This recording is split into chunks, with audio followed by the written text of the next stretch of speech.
Yuzin. Although you could be setting up for surprising Yuzin for Yuzhong, excuse me. First pick. I Yeah. almost just call Yuzhong Eugene. No, because maybe you saw the juice in. Oh yes, Right? Yeah, let's go with that. Use in.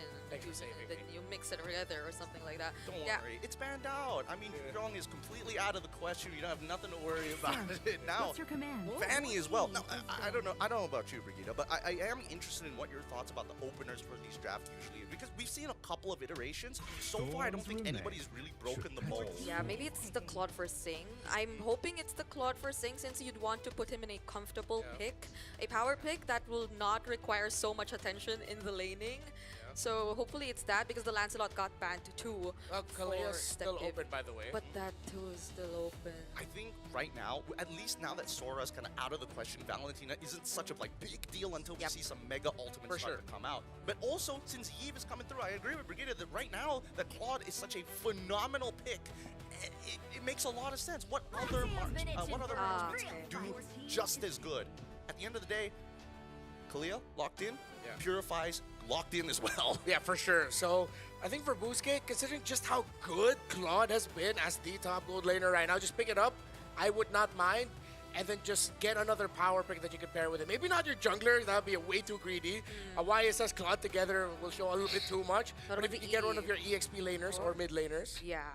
What about the Eve? Maybe? banned out. Oh, never mind. Yeah, first ban, first ban.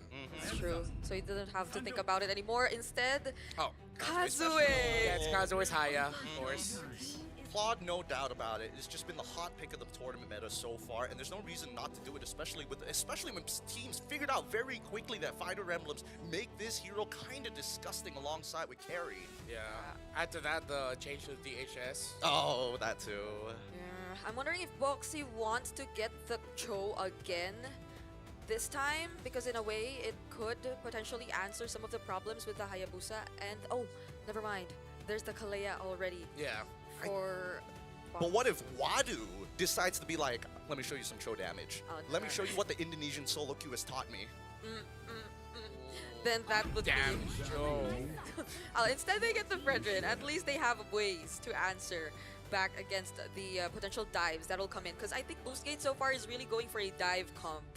So you'd want to be very cautious of the picks from CFU. Are we in like March of 2025? Yeah. This is one of those openings I'm pretty sure all of us during our regular season, that was the go-to. Yeah. You know, if BOOSTGATE wants a crazy, unique pick here, I wouldn't mind if they open it up for Lilia later on. They're up against Fredrin in terms of the mid lane, because I don't think Burst is going to do them any good. I want like constant, sustained damage and that you just continuously pop off. But who the heck am I, right? Don't listen to me. Yeah. I think there was arguments for both Farsa as well as Lilia. I think the Farsa is more of a comfort pick coming in from Identity. We've seen him perform decently well when he has access to Feathered Airstrike, but more importantly so, when I look at BGT's composition, it's very like, I come in, I use my abilities. If nobody dies on your side, you can do whatever you want. You can park your car in my garage. Yeah, so maybe they have to be considering those picks that could disrupt whatever they want to do, and that could stop the momentum coming in for the fight. So the Yuzhong is still open for Wadu. Yep. So is the Lapu Lapu that you might want to consider that now that you have the Farsa in your lineup. But they take out heroes for Sing instead. I like it. At least for Tizet, he's one of the few coaches who are like, I've seen this meta before. Wait a second. So they get rid of the Granger, right? Which is usually a natural comparison when you have Fredrins on your side, because you want to kind of snowball out of control with slow incremental leads that you get from lane, and then coming into the mid game, that's when you can start to pop off. With the Gatot ban from the side of CFU, which is honestly kind of interesting, but at the same time, they already showed their roam. This way, they know for a fact that BGT must take care Wow. of it. The question is, how do you set it without the Fredrin? My mission is to They seem to know who to target. It's really Sing. Yeah, and as expected, they take away the high loss as the last ban for CFU. So the best roamers in terms that you can pack Revitalize with are gone. Grok's gone as well. What? They end up picking the Phobius. Why? They What could are- have just gone to like Uranus. Yeah, what are they preempting? They already took away the I mean, carry. They're denying Arlet for Arlet, EXP. yeah. The Yuzhong, honestly, Yuzhong does pretty okay in this matchup as long as you don't mess up level 2. Or what are the other marksmen that are still available? Or is Marksman. Sing gonna be forced to use a fighter? Because like fighter gold laners we're talking about. Yeah, they're But gonna. that's gonna lack damage for. Yeah, Maybe. at least with a very strong spell vamp. That kind of kit for the two side lanes, both EXP and gold, so that you funnel everything into the Kimmy as your main and only carry. But up against a Hayabusa and Farsa, that's going to be way too risky. You're going to need another carry to go along with this. The Moskov makes the most sense to me. There you go. As you mentioned, yeah. And the Lapu Lapu called it as well. I don't know.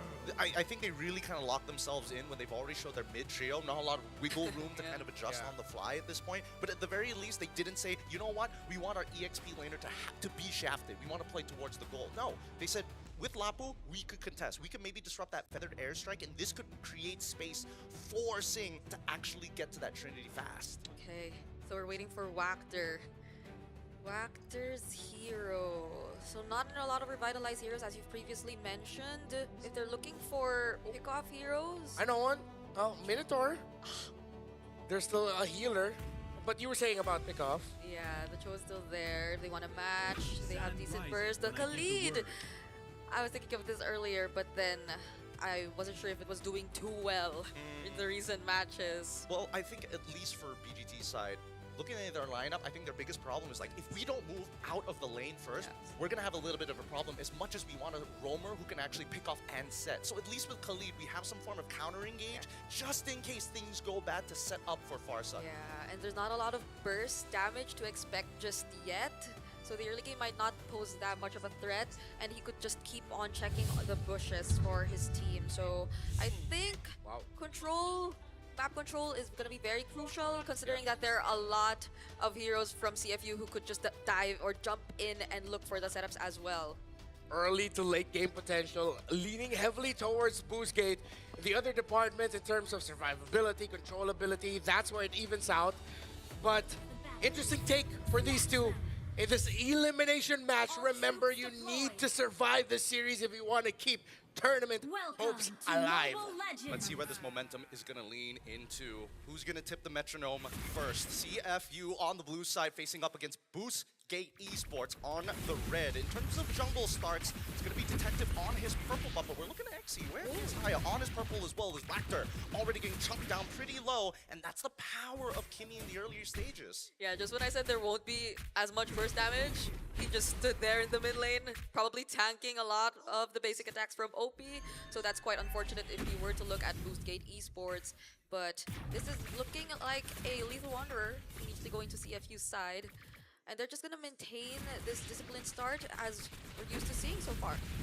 Moxie? I mean, the knockup is good. Whacker, he doesn't have his flicker, but he should be able to out-sustain it for now. His identity, having to use his Purify and Wings by Wings. All defensive spells have been taken out of the hands of CFU. Very expensive Sing. He's okay. Luckily that Quad Shadow didn't connect. It was like a pixel off. Honestly, because of that early game CFU had, I don't think there's any reason for them to hold back as much anymore. So they could just play it out as aggressively as they want, but still with a bit more caution because BOOSTGATE can turn things around. Yeah, lots of thrills for both sides. You know how important the aggression is, while there are Master Assassins for both gold laners. And of course, as expected, it's going to be the fighter emblem set for the Claude. Yeah, no, it just goes to show how mana hungry Sing needs to be on this Moskov to actually get good trades against the Claude. But now, going for the first contestant here on a very small objective. It looks like CFU have got the information that they need as they start moving down to hopefully unlock one. They get Xe, they punched him. Boxy underneath the Tarn, tanking too many shots. Force the flicker out as Detective slows the back line of Wactor and Kazue. Yeah, the enhanced basic attack latched onto the Phobius. That's why he got dragged under tower. Okay, OP's already level 4 now, so they might want to go for this. They've caught Identity, forcing him to flicker away. His Purify's not back up as Wadu flickers forward and Detective secures the first turtle of this game. Xe, don't go back in. They're just gonna walk. They just need to walk away. Oh, he dodges back in, hoping that Whacker is gonna get back into the fight. He gets on top of OP, but doesn't hit anything. Even with the Spear of Destruction, this could be an opportunity as he gets back in. Sing getting a free assist. First blood going over to CFU. Yep, there probably was a call right there. Oh, but they're still going for it. Does Xe survive this though? He's all alone. He shouldn't survive it, but he's gonna try anyway. Detective locks him down just in time. 2-0. First 2 minutes and 50 seconds into the game. I think that's a little bit over-eager by BOOSTGATE to take fights like that, but well, in the end, their Claude got some gold up top, but I don't think that's worth it. Yeah, there was probably some some communication between them. That Identity was there, Kazue was there, every single or almost all of their other members were there, but what they failed to take into account was the fact that they are against the Moskov, and Singh just waited for the perfect timing to go in and join that team fight which took place in the Turtle. Yeah, I think the biggest problem is the fact that Xe, he's going for that full tank build, right? He's not looking to eventually build into that War Axe. He needs to just peel for his team, and that's great for Detective specifically, because as soon as he got that Dreadnought armor, he was taking no damage. Thinking that maybe that also could have been the bait. Could that have been part of the plan? Identity? Oh, He's gone. Yikes. Can't do anything. No Purify, but Retribution was used by Detective, though. yeah, but that's not gonna stop them from just constant invading. RX there. Okay. Okay, they might not go for this yet, but they're already looking to set up. And Oh. it's something that you would expect from CFU, considering this lead that they already have. I mean, we talked about it. This is the playstyle of CFU Gaming. They like to go fast. They like priority in the mid, set things up for Detective. And, of course, even back then in M6, it was Detective's Fredrin. Wait! Purify luckily keeping him alive. RX having to use the Blazing Duet. At least Wacker is nearby just in case. And thankfully, this allows Kazue to get a buff for himself as now the Turtle gets contested. They're posturing. Wait for it, wait for it. Wacker, he's looking for an opportunity to try and steal this away, but it looks like Xe having to use his ult to get in the middle of the fight. Tsunami Slam as well into the Feather Airstrike, landing on to 3. They've lost 2, and now the Spirit of Destruction. No assist just yet as Boxy forced away. into an awkward position. The Oki Shadow Kill is good, and Wadu manages to survive. A 2-for-1 trade in favor of CFU Gaming. Fortunately, BOOSTGATE still got something out of that because CFU Gaming and the plays that they go for, prior objectives, have been working so well. The fact that they took out the Purify from RX before they started that fight, and that Wadu was readily there with his bravest fighter just to ensure that the zone or the zoning or the space was created, seemed or almost felt like BOOSTGATE Esports would have had a hard time trying to contest. But fortunately, Kazue also found an opening, so it's not like they didn't entirely get nothing out of it. But this is still a gold lead that's continuously increasing in the hands of CFU. I'm also starting to see here the potential of BOOSTGATE Esports finding a big turnaround at around minute 8, minute 9. Oh, okay. The Raging Sandstorm was committed. Now the Wow. Tsunami Slams, the Feather Airstrike does get cancelled out. They can fully turn their attentions here. The taunt onto RX, but XT able to peel just in time. The Blazing Duet was good, and Moxie ends up dying as the Oki Shadow kills next to fall. Singh, alongside with Detective, must peel. Appraiser's Wrath doesn't connect in time. Opie finds XT as RX takes out Detective. It is an even trade, 6-3, but CFU still hold on to that lead. Renmar was just talking about it. Yeah. That turnaround play came a bit too early for BOOSTGATE Esports here. Hold on, Singh. Oh, whoa! Oh. No! He knew he messed up. Yeah. He knew he messed up, and that Spirit of Destruction, really, all of it, just for hopefully connecting and making an outplay. I have to say though, props to RX. He went in at the perfect timing. He knew that there was no knock up to come from Boxy just yet because he just used it, and he took that opportunity, and everyone else from BOOSTGATE Esports followed. Now, we sit on this turtle once again. Xe has been great, but Wadu jumping early with Bravest Fighter, allowing Xe to get into the middle of the fight. Now with the Numenor Bloodrust already out of the way, and the Feather Airstrike Detective takes the turtle. Purify already coming through. Boxy forced to run, flickers off. All ults being utilized. And you can see that Detective wasn't able to get in close for the Appraiser's Wrath. Yeah, this might be a problem if you're now forced to use your skills as a Kalea to just cancel the entries of BOOSTGATE rather than you looking for the setups yourselves. Yeah, and I appreciate how both gold leaders have been very active in the map, of course, with RX rushing the DHS. It's very quick for Detective Wadu and Boxy to feel the pain that the Cloud can dish out on them. Now BOOSTGATE is eyeing the tower up top. Boxy, he needs to cancel this. No, he doesn't have enough time. It's too late. Identity takes him out with a Feather Airstrike as we already see the Pulse pulling him back.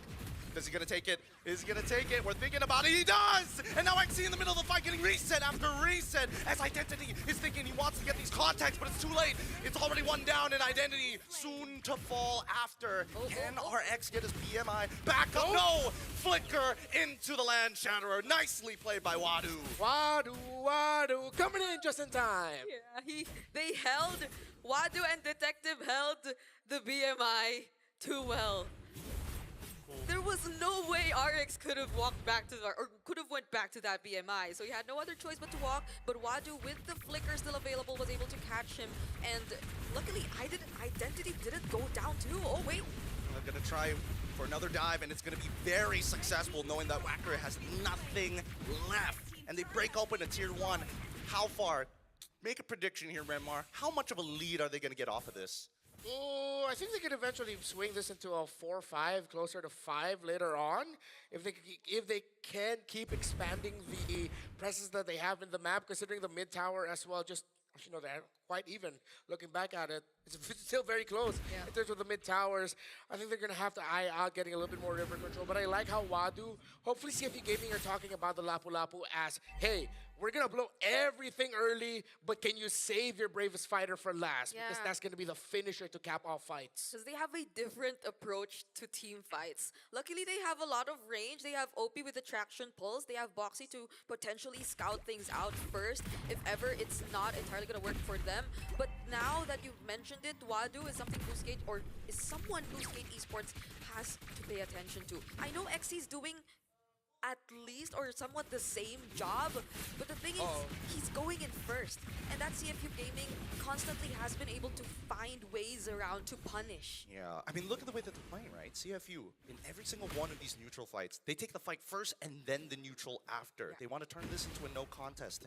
Right now, they're not in position to do so. They've already cracked a top tier 1, and Detective is going to start off the taunt onto XC's side, and now they instantly cancel out the feathered airstrike as they jump back into the fight, moving away to try and make sure that the mud in the water is cleared up. Raging Sandstorm on the 3, followed by the Blazing Duet on the 2. Boxy is dead, and now Detective must hold. Oppie and Singh move back. A no contest, turning a 3 into 1. The Sharks get whacked by Wachter. And what did Wachter do? Wait a minute, that was close. I've seen way too many instances of that actually happening.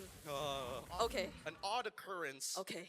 But now, we can take a little bit of a breath, right? What we thought initially was going to turn into a 3, maybe even 4.5k lead, now being swung over entirely. Yeah, and Wachter, I think he did it twice. Him just using the quick sand guard in front of 3 members of CFU Gaming, and they're not bothered at all.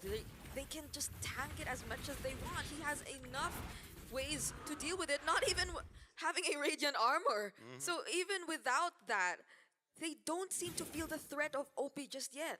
Yeah. You also see here the reason why Boxy's been falling down real quickly. It took him until now to get his dominance eyes. Of course, he rushes the fleeting time, but then that's not going to do well for you if your team actually doesn't get a snowball lead. Well, I mean, they have like a 3 to 4, but now the fight continues as the Tsunami Slime's already been XC finally able to get 1 ult off, but it's not enough as the Feathered Airstrike can't peel enough. The Oki Shadow Kill will trade at least 1 back. Wadu goes down for XC. Yeah, and I guess that's what works for them if they find the targets first, and that's not going to be a problem even if it's XC. We talked about this earlier. If they have enough damage to deal with it, or if they have enough ways to hold him down before he gets to jump again, then that's an immediate -1 for CFU Gaming. Now it doesn't seem like they'll have much of a problem dealing with this Lord. Yeah, I hope we get to see Identity though. Save that Feathered Airstrike. Just as you Just as I say it. Or maybe he was just trying to poke back OP, but decided, you know what, not worth it. Detective might be a little bit too close. We might just get chained up here, then we'll have to force our ability. So we just back off. I'm okay with that. Swift Trinity now finally achieved here by Sig, but even before that, he was already a threat. The amount of damage that he dealt with the initial start by Boxy in that big engage before BOOSTGATE got to slightly turn it around. Well, this Moss Cup now needs to be watched carefully by Kazue, who has been great this game. Deathless, 4-0-2. Yeah. Speaking of which, actually, since we're already coming to the 12th minute of the game, I'm curious about the quote-unquote scaling these teams have. Double Trinity Marksman's trying to go. Wait, hold on. Detective doesn't get it. Oh, wait, he's actually getting all right on top of XC here. It's a bit of an awkward position. Feathered Airstrike now coming up. XC can peel. He should be okay, but OP is making it hard. Flicker already out. Abraser's Wrath already gone. And back to the question, who scales better?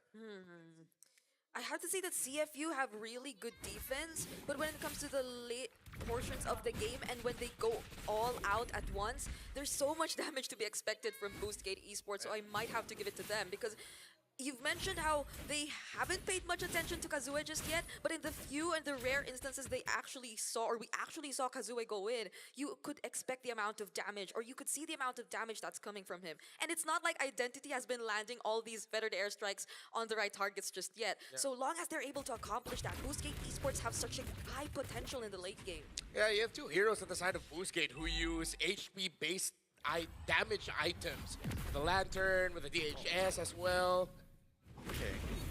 early release of the traction pulse there by OPB. You can definitely see the idea. But look at the waves. The waves are not in their favor. And CFU, seeing that Moskov is on the opposite side, they're looking to get some posture, some territory here by neutral ground. Okay. Very close.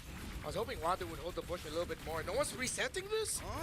I think it's going to reset There we no go. matter what, because XE's in, Raging Sandstorm. Oh, Flicker as well, with the help of RX in the backline with a feather, already with a feathered airstrike as well, as Wadu is able to take out 2 with RX in between. And now Sing, 1v3, already taking out Traction Pulse off the one kazue. He goes down, and Sing has done more than enough to close out this fight.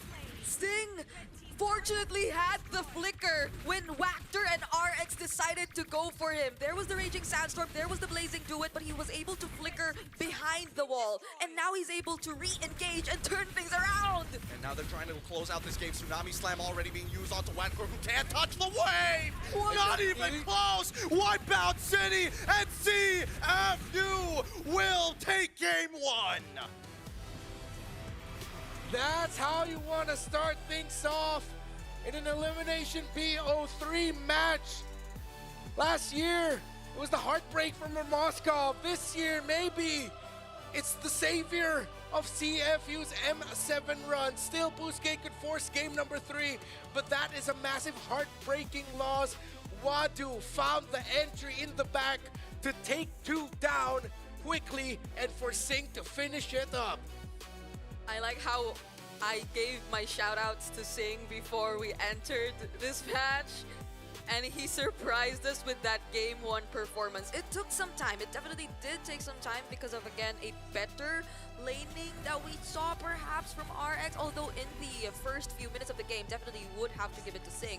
But it's not like it was an instant guaranteed advantage that we saw in the hands of CFU. They had to wait for this moment. They had to work for this moment, and they did not let us down. I literally think it came down to one mistake because they were on the up and rise. They took the momentum back.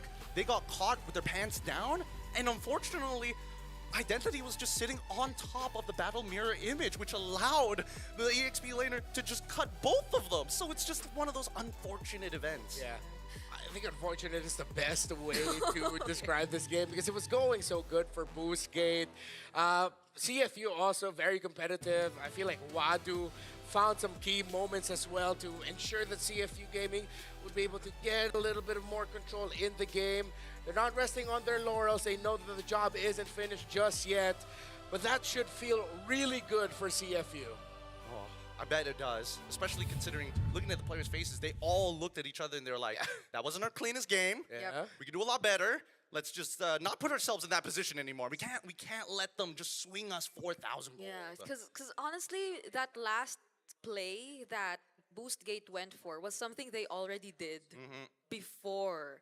It was something they did earlier in that game. So it was in the exact same spot. It was right beside that that single jungle creep, and then The golem, yeah. yeah, the golem. Yeah, the exact same spot. It's the You're right. exact same Yeah. spot, and then for some reason, I guess they would, or CFU definitely would not allow that to happen twice because that would be too much. And they had a lot of ways to get around or to get out of it. Again, I did highlight the flicker that Sing had and used just to get out of the range of both the Blazing Duet, not even the Raging Sandstorm, because he was able to dodge that by himself, by his sidestep, and then he used the flicker to reposition himself once again. And the MVP of that game has to be Wadu, because you mentioned it. He was the guy who jumped towards the backlines, who opened things up for Sing to do his job. Yeah, 4, 2, and 8, that dive to the back. This is why man-marking EXP laners is so important in MLBB. With the sheer damage output, the best EXP laners can dish out. Unfortunately, BOOSTGATE decided to go all in, forgetting about the Lapu Lapu, setting up Wadu for an MVP performance. So let's do this thing now with Brigida. Yeah, and even earlier, right, there was a rotation coming in from Wadu towards the top lane, which ensured that the BMI was no longer accessible for RX. But if we were to look at the highlights right now, definitely a lot were somehow working out for CFU Gaming in the early stages of the game, because it's not like Kazue has been as active just yet.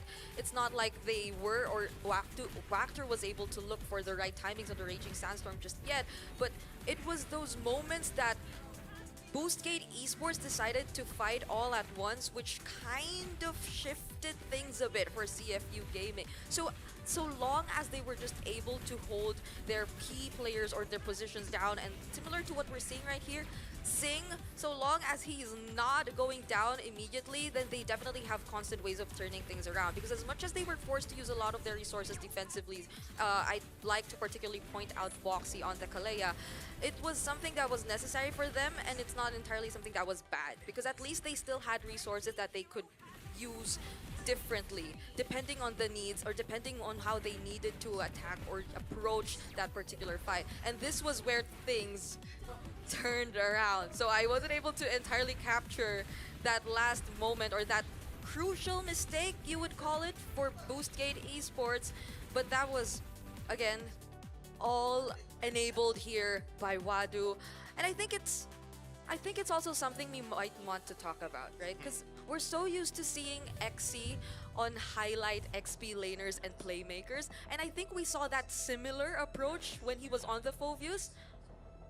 But BOOSTGATE Esports wasn't able to completely follow through. I think they have miscategorized what this Phoveus is actually supposed to do, because XE is playing it as if he is full damage. I'm a 1v5, I'm gonna sustain through all of it. That's just not true with the build that he's going for. He is raw peel. He is supposed to be the mud on the road that's supposed to stop trucks from getting across, right? And that's the whole idea. But CFU made sure, hey, if XE is here, if we position really, really well, we can actually just CC him to the ground and make the rest of his member think twice. Hey, do we have to re-engage? Hey, do we have to actually just play for our lives and just give XE up?